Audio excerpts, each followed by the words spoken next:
Anna, how are you? I'm doing great. Great to see you. Same here. I'm so excited to interview you for our new series, Miko TV. It is a television station we're creating on YouTube for focus in leadership, both for executive coaches, consultants, human resources, talent management, all various areas. And we're going to have different channels, one for wonderful people like yourself, one for authors, a whole bunch of exciting things. So, Anna, you have now opened a new company and you're already successful. Tell us the name, tell us about it, tell us everything. And the interesting thing, the AMAZE Coaching is my first company that I left it a little bit for the side when I was focusing on another project. And now I'm going back to my passion that is a lot to do about mindset, positivity, and strategy. So the company in itself is when I started to become a coach, I founded AMAZE Coaching.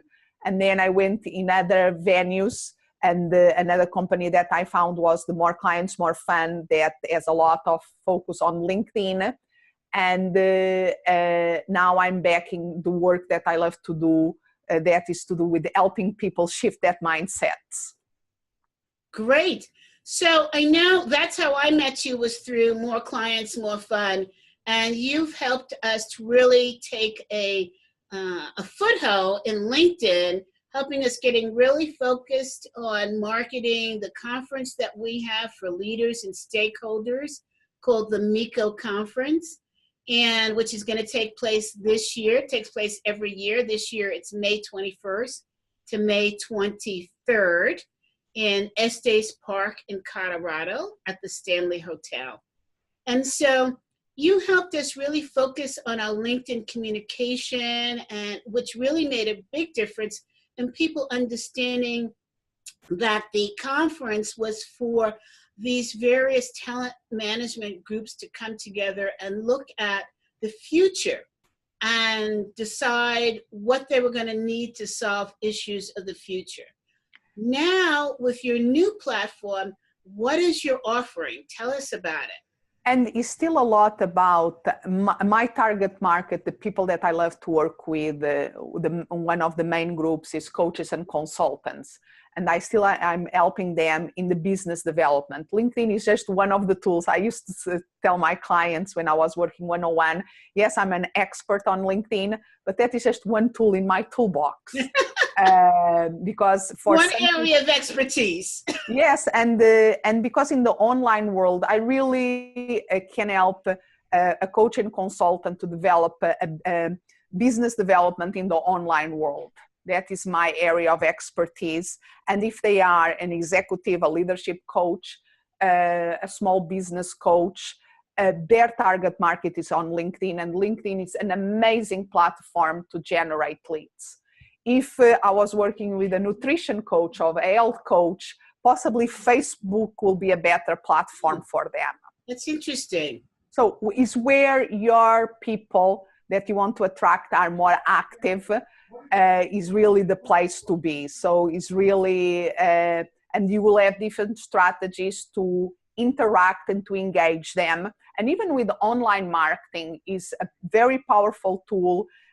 What I see is that people often get a little bit distracted with all technology and they lose the strategies. That I always like to help people visualize where do they want to go, and then design the roadmap, design the plan to arrive there, and then go eat the elephant one bite at a time, so to speak. So I know that when you're going to be speaking at the conference, and you're going to talk to us about different social media and being prepared. I had no idea that depending upon the social media platform, that should relate to your target market. The target market, and also the email. I always say that we should have the domains and the customized names in most of the big social media platforms, LinkedIn, Facebook, LinkedIn, YouTube. So it's good to get our brand name there. But mainly, if we are speaking coaches and consultants that have a practice that is one-person business, maybe with an assistant, but still a practice that is really nice to, and the choice of working at home like me, with yes, my husband there on the back there. I just saw your husband walk by. Yes. People like me that work from home mainly through the computer, we really, the more scarce resource that we have is probably our time. And doing online things is very, very powerful. And we have to focus on the platform that can give us more return of investment. So, and that is a lot to do with where we feel more comfortable in being, where we enjoy more in being, and of course, where our clients or potential clients are. Mm-hmm, mm-hmm. I know that in your new company, you have one of the areas that you coach us in is how to get more money for our time. And you have this philosophy of thinking about the year in terms of 7 weeks. I mean, 12 weeks. 12 weeks. 12 weeks. So it's called. Hi to your husband again. We have two. So this is we have an home office. I think he just likes to be on camera. You will love. And so, and I do all my coaching from the house.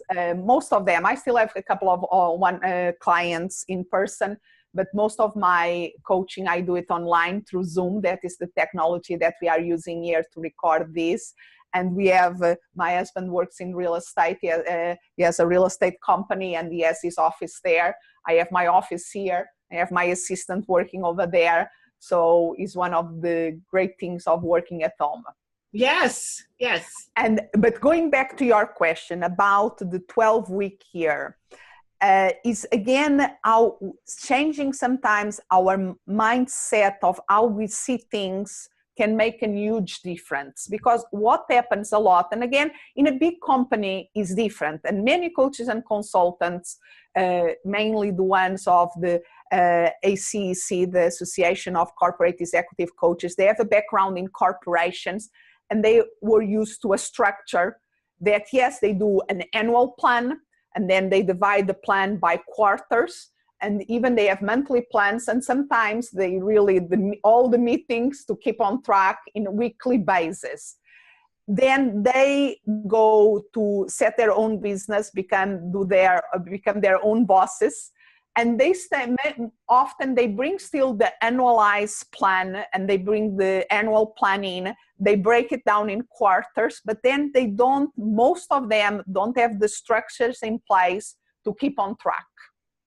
And then what happens in January, they do the year plan. Ooh, great, they are energized. It's like the New Year resolutions, energized. And then after the first quarter, oh, I didn't hit my goals, but okay, I still have a lot of time to do. And then second quarter comes, I would like to be a little bit better, but there is still time until we arrive to the beginning of the fourth quarter, and the alarm bells ringing, cling, cling, cling. We are not near close to our goals that we had planned in the beginning. And then, we reset in the end of the year, and the cycle begins again.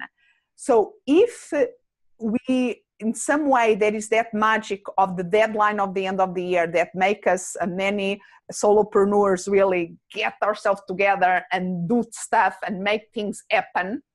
Why not do a mindset shift of multiplying that by 4 and make that happen 4 times a year? So it's taking that beginning year energy and repeating that energy 4 times. 4 times. And so shortening the deadline, because the problem of the 12 months is that it's a long time. So it's very difficult to be precise in the planning in 12 months. That is the first thing. And then is that, if we have, not having the constraint of limitation of time, I have time.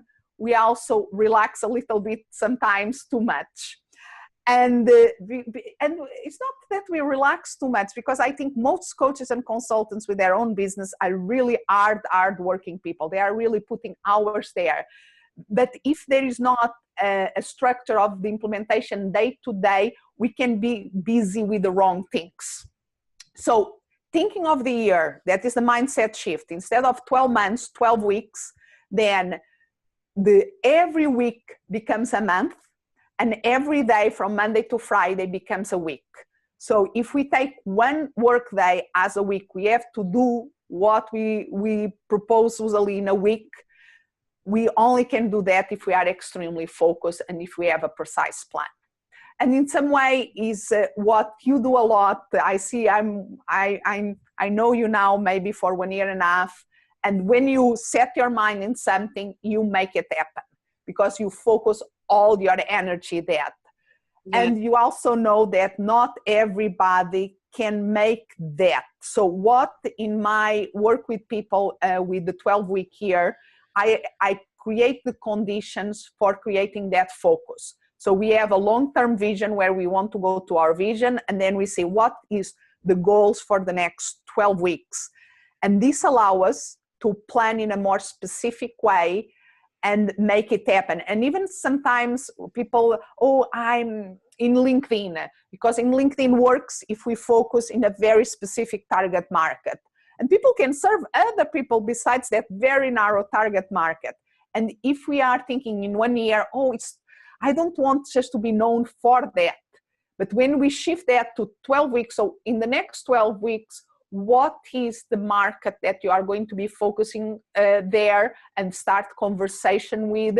Is easy for people to say, okay, I will try, let's try in this specific industry, and let's see the number of connections that we can make there and the conversations that can we develop from that.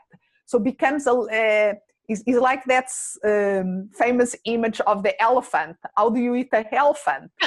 One bite at a time. So if you have a big vision, that many coaches have a big vision of creating a extraordinary impact, and they know that they can do it. But if they don't have a plan to break that down in small bites, they keep with amazing ideas that are not implemented. And if amazing ideas are not implemented, they are not rewarded by the marketplace. I think there's also the big risk that when you have a giant plan, if you get derailed, then all of a sudden your energy is totally drained, and it's really hard to get back.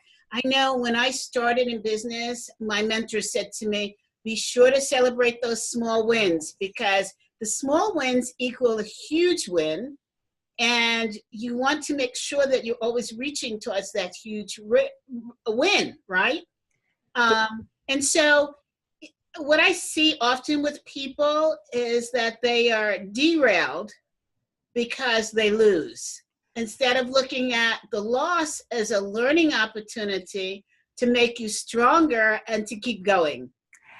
And sometimes I would say I learn a lot when I'm studying all these models and all these ways of helping people, until I find this system that is the 12-week year that I got trained and certified to teach it.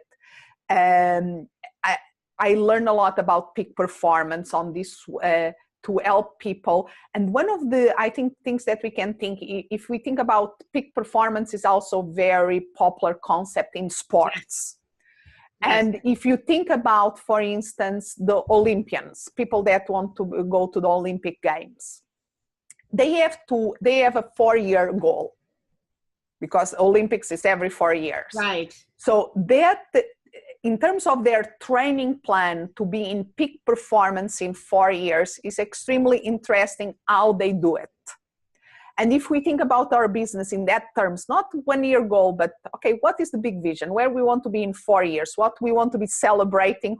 What medal we want to be getting a reward in 4 years? And then what we have to do to achieve that.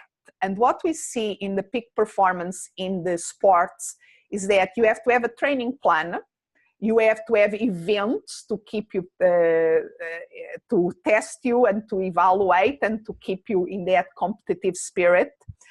And in the training, they use a lot a concept that is called periodization. So you create periods of specific time frames of training that you focus in one specific skill or a set of skills. And then you focus intensively on that, you get that under your belt, and you go to the next one. And that in business, I think if we have that big elephant, that big vision, and then we say, okay, what is the bite that I have to chew now? What I have to achieve in the next 12 weeks in order to build this and keep building and building in order to, in 4 years, to be where I want to be. Yes. And it's very important because even if we think somebody like Michael Phelps, that is the one that got more Olympic medals and lives here in Arizona, by the way. Shout out to Arizona. Yes, he moved here to Arizona. And but I bet that there were days when he was training to the several Olympics that he participated and won so many medals, that were days that he didn't felt like going to the pool. Like there are days for us that we don't feel like doing the things that we know that we're supposed to be doing. But probably he had enough systems in places, events and tools and circumstances in place that made him easier for him just to get in the pool and just to do the training than not doing the training. And that is what we have to create. We have to make our day-to-day fun, and our marketing activities and selling activities can be fun. I know that in the beginning it's very difficult to believe this, but it's possible. We have to find the things that really we enjoy to do and let us to connect with people, develop relationships, and get the clients. And at the same time, have the process control in place that if we start to get off track, we start to get uncomfortable, and it's more comfortable to be on track. You know, I want to talk to that for a moment because, you know, as the CEO of the Association of Corporate Executive Coaches, one of the things that I see that makes me very concerned is our coaches are all very, very successful. They're all master level coaches.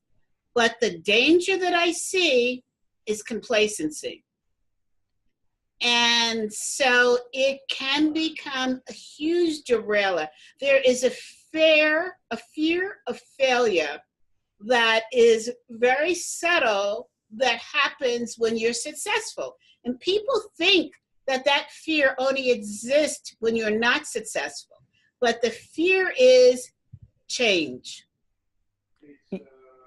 I agree with that. And the other thing that we see a lot is that, okay, they are too used to the referrals in a good way. Oh.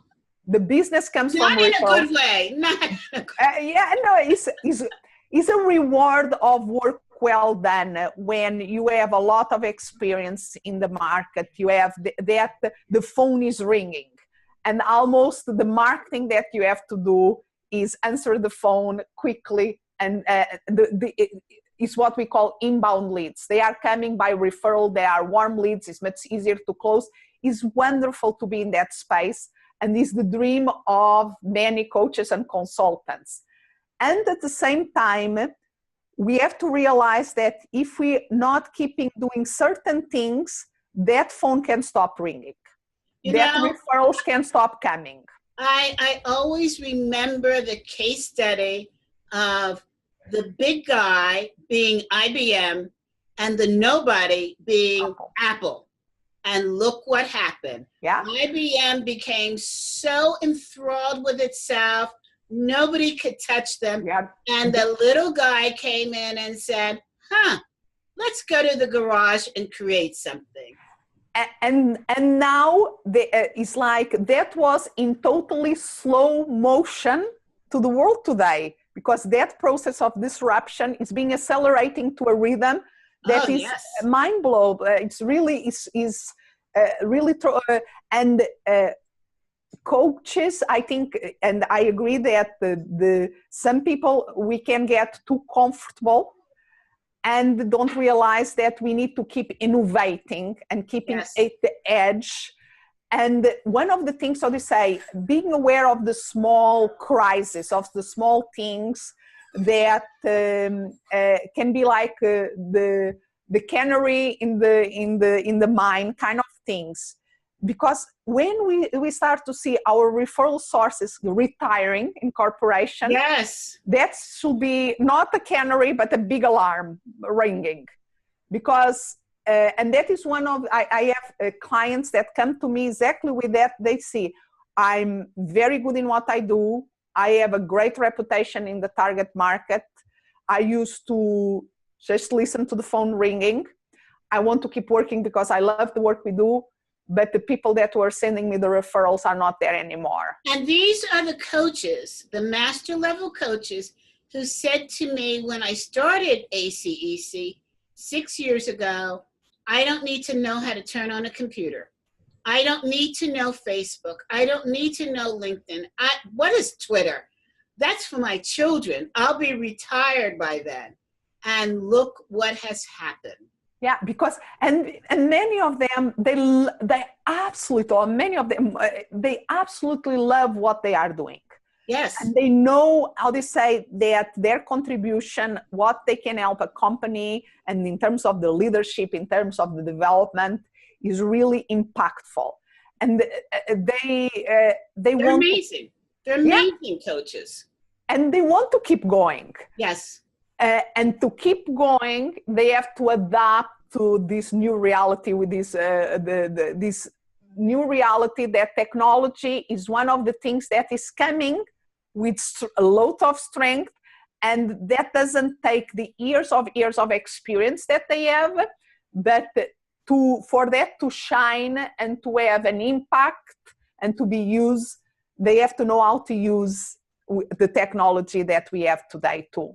And you know what? I can appreciate how scary it is, because when I started ACEC, what I did first is I took a year off and I focused not on building a business. I focused on learning technology.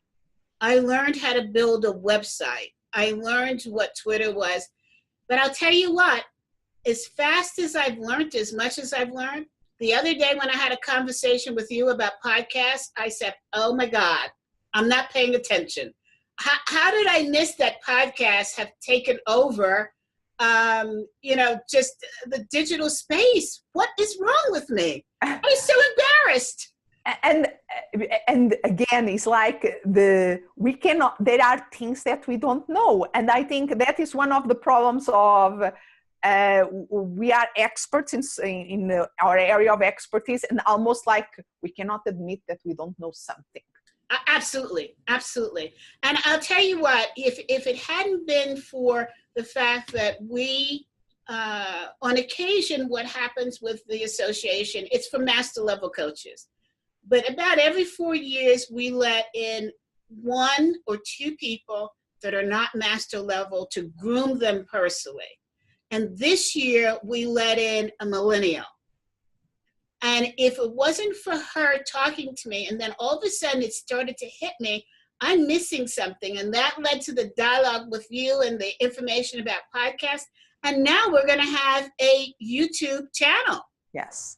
But I almost missed it. Yeah, and that is the other thing of the video, they say, because the podcast, they are also video podcasts, and that is most of the more popular is the audio versions in iTunes and other platforms. But the video, each time, like we are doing a video interview here, that is going to be in the Nico TV. That is so, I have a colleague and good friend, Lou Burton, that he wrote a book last year, that one of the things that he says in the book, the world is gone video.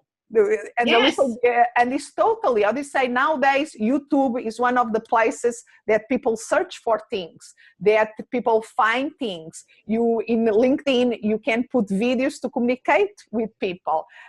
In Facebook, video is having an extremely important way of communicating. And it's an amazing, even for the one-on-one relationships and to build relationships with our connections. This technology like Zoom, it's amazing. It's much better than the phone.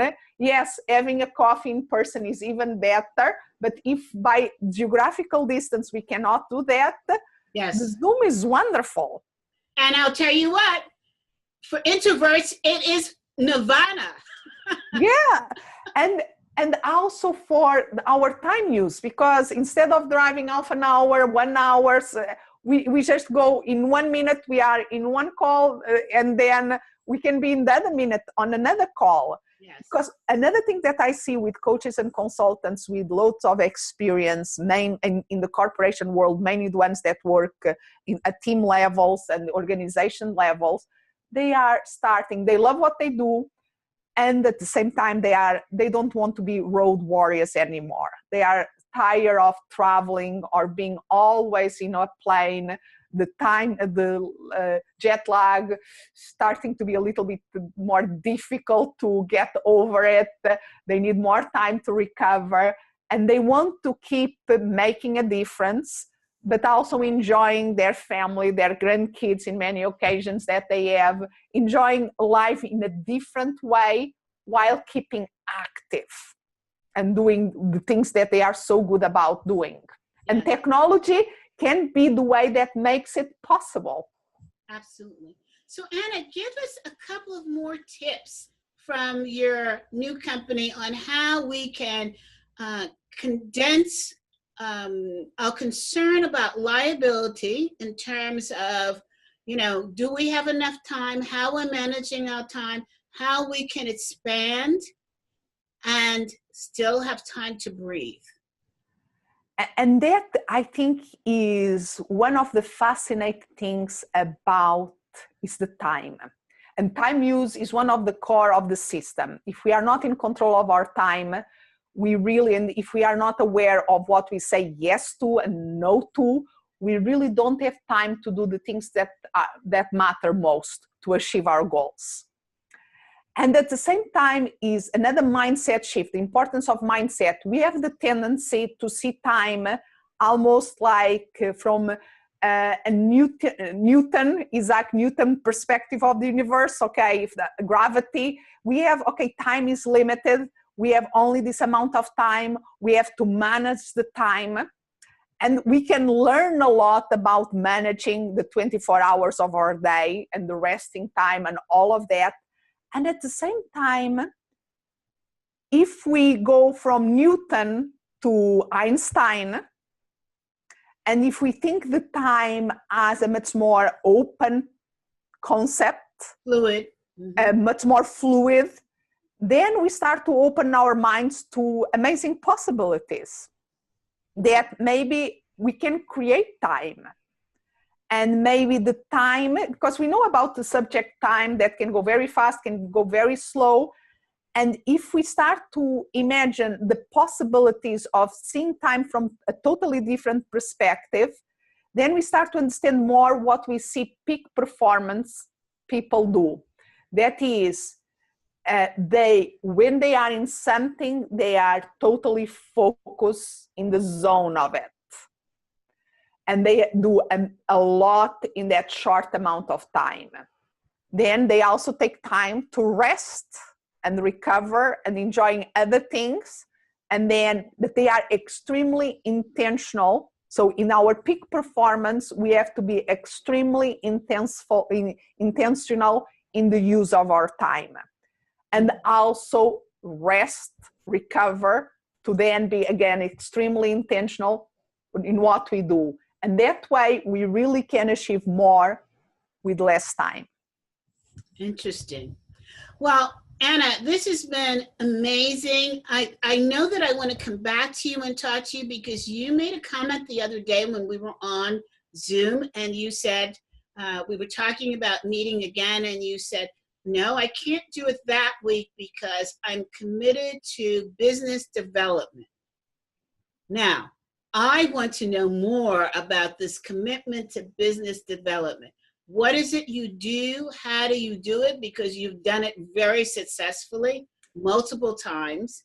And so I want to peek into the inside of Anna's mind in terms of business development.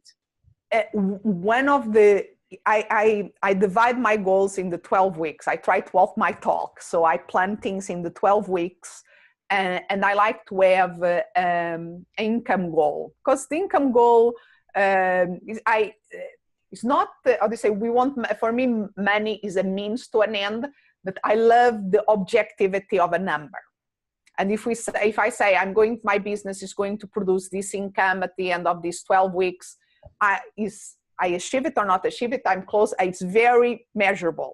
So I like that for a goal to be extremely specific and measurable. And then if I design my business development to achieve that goal, I have to take time for doing it. That is the reality. If we just say, oh, I'm supposed to do these activities, but they are not scheduled, I don't have time reserved during my days or weeks to do it, they are not going to happen. Again, is the making a system and putting the process control in place for the things that we say that are important really happen in our day-to-day. So as a rule of thumb, in terms of time use, I try to have at least 3 hours a week that is strategy time. That is very like to have the time to think, to see the big picture, and to decide what is the important things to do. And then schedule time to the execution of the ideas that come from that strategical time. And for instance, recently I was launching a group online for this type of this work. It's the AMAZE Zone for Times Your Success. And I had to create videos. I want to do a video launch that with several videos. And I know that that is extremely time consuming. So I had to put a little bit aside other things to focus on that. So in other words, during this 12 weeks time or sprints, there will be weeks that I decide that I'm going to be focused in certain projects to make them happen, and also some routines or practice that I like to be there almost always. Things like always having between 3 to 5 conversations per week that can lead to clients. And this number can be different for different people, but if you don't have a number, a good starting point is aiming for 5 conversations a week with potential leads that can become clients, because it's that outreach. Mainly I'm a little bit introvert, so I have to push myself to be outreaching. Otherwise, it's like you were saying before, we get comfortable. Oh, we have our totally book solid. Great. So why do I have to push myself, to stretch myself, to outreach to new people? Because otherwise I know that my business will be like the peaks and valleys in income. I'm very busy delivering, that project stops. Oh my gosh, where is the next client? Then I go. And if I keep that marketing business development going, there is always somebody in the pipeline that will fill the space when they have more time free to serve more clients. Interesting. Well, you know, as I listen to you, I realize now how I've been able to do the things that I've done. Because many people have said to me, Sibi, how did you go from not anyone knowing anything about the association to all of a sudden the big guys are watching you? And I could never answer that question. I've been teased for one of my methods, which is I jump first and then figure out on the way where I'm going to land.